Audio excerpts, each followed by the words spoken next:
Cəmiyyətdə bir mənalı fikrin formalaşdırılması çox çətin məsələdir. Misal üçün, bir insan haqqında bir fikir söyləyirlər, 5-i deyir yaxşıdır, 3-ü deyir pisdir, ikisi deyir belə.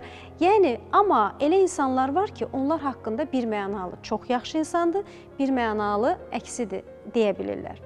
Rasim Balayev imzası bugün ömrünün bu yaşında, bəlli bir mövqeyində böyük hörmət və böyük izzət sahibi olmağı bacaran bir imzadır deyə bilərik. Yox, içində qırtlı adamlar da var. Onlar da bilir nəyə görə danışırlar. Onsuz meşə çaqqalsız olmur.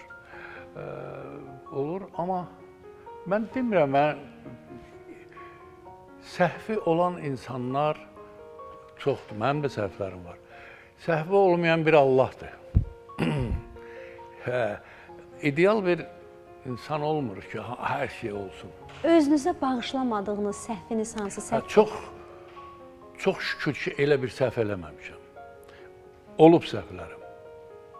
Mən bunu eləməliydim, amma eləmişəm, amma gərək eləməyəydim. Gərək bu sözü ona deməyəydim. Çünki Allahın bir adı da səbirdir.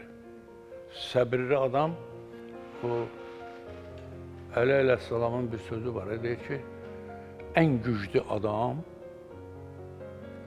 səbrinə yiyəlik eləməkdir.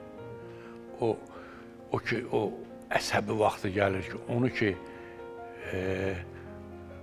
belə normaya salır, o ən güclü adamdır. Yəni, sinirinə hakim olan insan. Bəli, amma bu bəzən adamda alınmır. Rasim Balayevdə alınır bu. Bəzən alınmır. Bəzən. Deyirəm, sonra peşman oldum.